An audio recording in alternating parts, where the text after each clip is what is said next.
There's so much more to you than your Instagram feed, than the pictures that you post. Maybe the funniest part of it is that the people that you're watching living their lives, it's also fake and it's also so superficial. Going through and favoriting the one that looks the best. And at the end of the day, social media is just, it's just online. It's not real life. Hey everyone, and welcome back to my channel.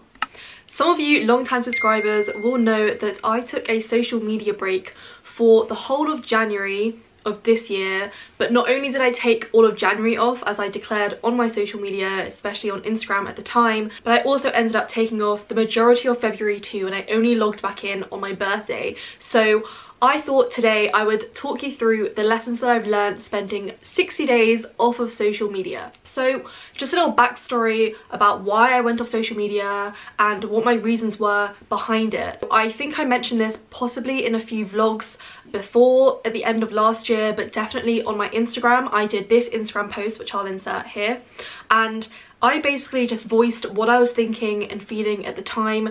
I had spent the past 3 months previously completely by myself, 100% alone. As I said in the Instagram post, I was traveling completely solo.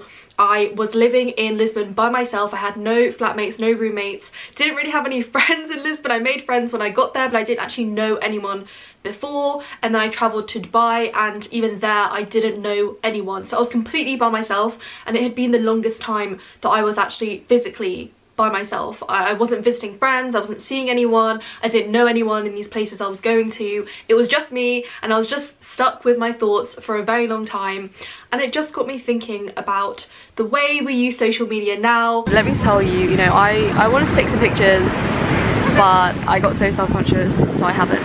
Even if you don't end up sharing the pictures, you just want to take some nice pictures. And it loops back into the whole thing that I was talking about in my other video, that who are you living for? Are you taking these pictures for you? Or are you taking these pictures to share to your social media, to feel validated? What is the purpose of them? Are you going out of your way to take certain pictures to post on the internet to seek validation? Because I don't think that's right, and I think that social media at the moment has just conditioned us to want to do those things, and it's preventing us and stopping us from actually living in the moment and appreciating it, and just enjoying it for you and enjoying it for what it is, rather than enjoying it because you want to take a picture because you're going to get lots of likes and it will validate you. This is the whole thing that I've been thinking about a lot recently, thinking about why I'm not doing this certain thing, or how come this person gets to do that, and just honestly wasting so much of my life and my time and my energy, almost to the point where it would consume me. And I just took a step back and thought, this isn't what I want my life to be like. I don't think this is healthy anymore. It was sucking out all of my creativity. I just started developing a really unhealthy relationship with my phone and with social media, and while there are obviously positives to social media, it was really getting to me, and it really became a negative place for me. So I decided to take a break from social media completely. I will talk you through the lessons that I learned. So the first lesson that I learned is quite obvious, but it's not something that you necessarily actually think of or realise until you cut it off. And that is that you gain so much extra time. I can't even begin to tell you how much extra time you gain. Obviously you know that you're wasting X amount of hours on social media or on your phone, but when you get that time back, oh my god, it is honestly life-changing, because there's absolutely no distractions and you can really focus on what you want to do. Honestly, I found that I was given so much more time back, and I felt like my time was mine. So that is the main lesson that I learned, is just that you get so much more time. And I know it's so obvious, but honestly, until you do it, you don't realise just how much time of your life you are losing to these apps. The second lesson that I learned is that your worth and your value is not determined by numbers on a screen. Your value is not dictated by how many likes you get or how many followers you get. It honestly isn't. And for these reasons, Instagram in particular can be such a toxic place. I remember when I was at a point at some point last year, and Instagram was just, I felt like it was taking over my life, because I would spend a lot of time on Instagram anyway, just scrolling aimlessly, watching everyone's stories, seeing what everyone else is up to, subconsciously comparing myself to others, sometimes very obviously comparing myself to others, but then also thinking about your own feed, thinking about your own Instagram account, thinking about what your next picture should be, what you should wear in the picture, where the picture should be taken, when you're going to take the picture, how the picture's going to get taken. This would consume me so much. And then once you take those pictures, obsessing over which one looks good in the feed, realizing that for me at least, the majority of the time I'd spend so much time getting ready to take these photos. I'd take the photos and then more than half of them I wouldn't like and I wouldn't use, and it was just a waste of my time. The other half that I did end up using, I would spend ages editing them, deciding which one looks better. You see everyone who talks about how they curate their Instagram feed and the process behind taking an Instagram picture, they have so many photos of the same thing in their camera roll, and they've gone through and spent ages, you know, sometimes even hours, going through and favoriting the one that looks the best. And then once you've done that, you then go to your editing apps and you change the colours, or you just edit it to make it look better, and then maybe you add filters, and it just takes up so much time. And then when you finally got a picture that you want to post, you then have to think of a caption, and then once you post it, it's the agonising waits for how many likes is it going to get. That was taking over my life, and it was, and it just was so unhealthy, because why was I putting so much time and effort and worrying so much about what the picture looked like and how many people would like the picture? Because at the end of the day, Instagram should be a place where you can share your moments, share your memories, engage with people in your community, connect with others.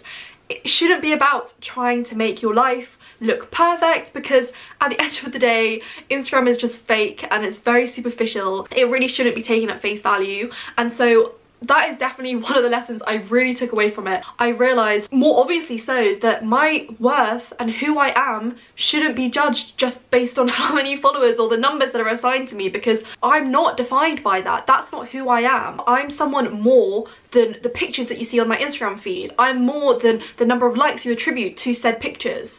And I think that it's very difficult when you're in that mindset and you're stuck in that cycle of Instagram to see that, to really see that, until you really do take a step back. It's so easy to get bogged down in the numbers.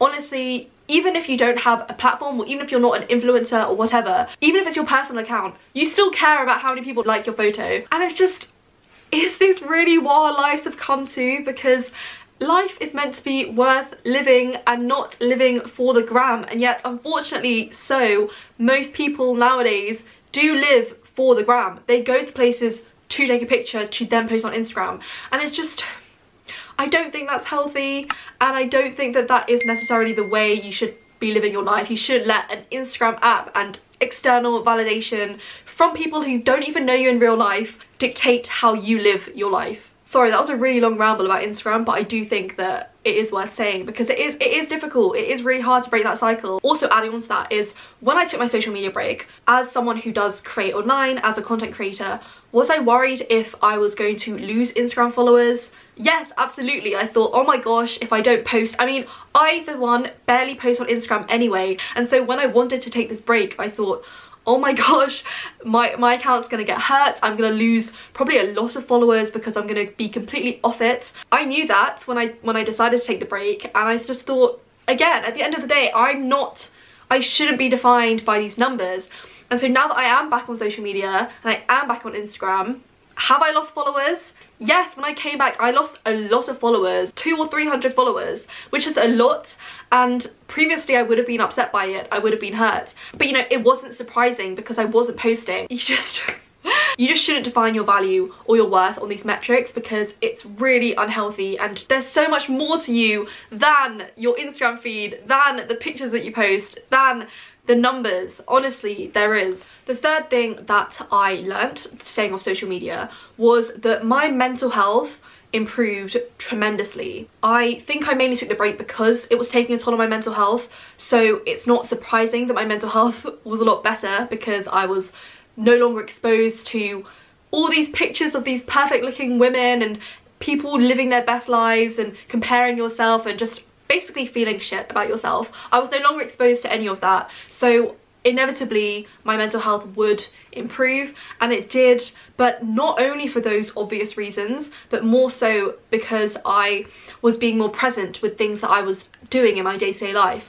that I was being more intentional with where I chose to spend my time, and I was just filled with this newfound appreciation for life, because I was no longer living through a screen. I was living in the real world. I was going out on my daily walks and doing things, and not doing things because I knew that I would be posting about it. I was doing things because I wanted to do them, not because I knew, oh, I'm going to be posting about this later.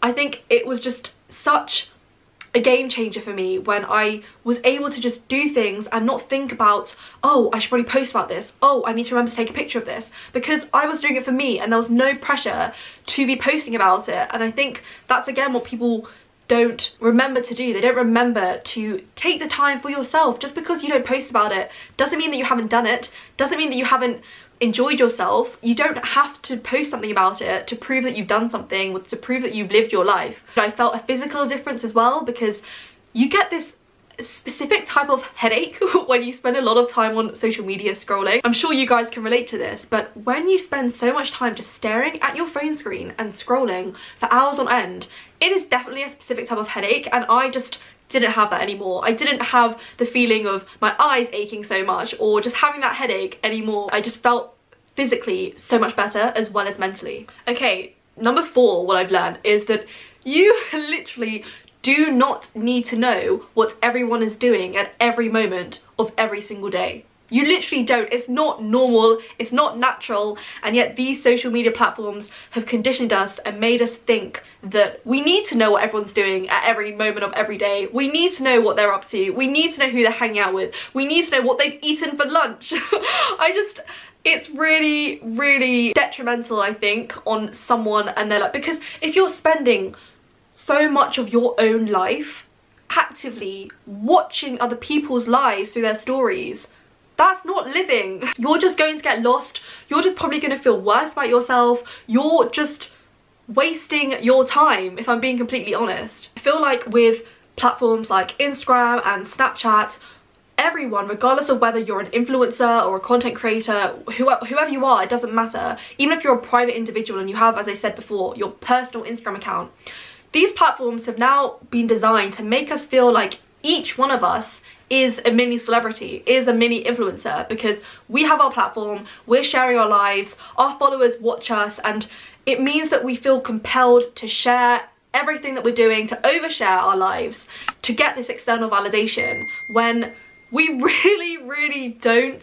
You don't need to share everything that you're doing. As I said before, just because you don't share it doesn't mean it's not real. When you add up those minutes and those hours, you'll realise that they will accumulate and they will amount to days of your life wasted watching other people live their lives. And maybe the funniest part of it is that the people that you're watching living their lives, it's also fake and it's also so superficial and it's not necessarily real. People are just posting to give off a certain impression of themselves and to have a certain image of themselves portrayed to you, and you're spending so much of your own time where you could literally be living your own life watching them live their carefully curated superficial lives. I know it's difficult when you're in that mentality and you do just scroll and you do just watch and you do just flip through everyone's stories and everything, but when you stop and think about it, you don't need to know what's going on in their lives. And when I took my break off social media and I wasn't seeing in my face everyone's daily activities, I didn't miss out. I didn't miss it. I didn't miss it at all. I didn't care about what people were doing because I cared about what I was doing and where I was spending my time. And that's what you guys should do, because you will get back so much of your time, as I keep saying. And now I only watch Instagram stories of a very select few people. I limit whose stories I watch because I don't need to know what these other people are doing. Even if I follow them, I don't need to know. When you are watching someone's Instagram story or following them closely on any social media, it's very easy for you to fall into the trap, if you know them in real life, to fall into the trap of believing you know what's going on in their life, you know that they're happy, they seem good, they seem fine, based on their Instagram stories or based on what they post and portray to the world. And yet, because of that false sense of intimacy, that false sense of closeness with this person, just based on what you see on their social media, you then don't actually interact with them in real life, even though you might know them in real life. You're less likely to message them, you're less likely to phone them and actually have a real life catch up. And it's only when you take the time to do that that you realise nothing is what it seems like it is on social media, because social media is so superficial. Lesson number 5 is that I found that I was making far more effort with my friends. As I said just previously, linking in with that, when I couldn't see what they were posting on social media, it meant that I was more likely to be the one to reach out to them personally and ask them what's been going on, or do you want to catch up? And it meant that I was cementing my friendships in such an organic way because I was taking the time out to actually reach out to them in real life. And on the flip side, it also meant that I could see the friends who actually put an effort in with me when I wasn't plastering myself on social media all the time, who wanted to check in on me in this whole 60 days that I was off social media, who took the effort to check in on me, who took the effort to want to catch up with me. And so it kind of works both ways. I know some people like going on social media breaks to really see who their true friends are, to really see who actually is there for them and wants to still stay in contact when they're off the grid. And the 6th and final lesson is really cheesy, but it's really true, and that is, during my time off social media, it really makes you reflect on who you want to be and what you want in your life. Because when you don't have the noise, I just felt like when I was in the pit of social media just before I took the break, I just felt like there was just so much noise buzzing in my head, distracting me all the time, and I wanted that to be gone. I wanted it to be completely empty, and that is basically what happened when I took my break. I was completely free from distractions. I didn't even think about missing seeing people's tweets, missing seeing what someone posted on their Facebook, missing anything. To be honest, I didn't miss anything. And it just really meant that the time that I was spending was, as I said, very intentional, very purposeful, very present, and it just helped me reflect without having any distraction, without having any noise, without constantly comparing myself to other women and other people my age and other graduates and seeing what everyone else was doing and how successful everyone else was being. It really just made me sit down and reflect by myself. What did I truly value in my life and what did I want in my life? Because the time away from social media made me realise I only wanted to have social media in my life if it added to my life. And so that's why, as I said, I limit whose Instagram stories I watch.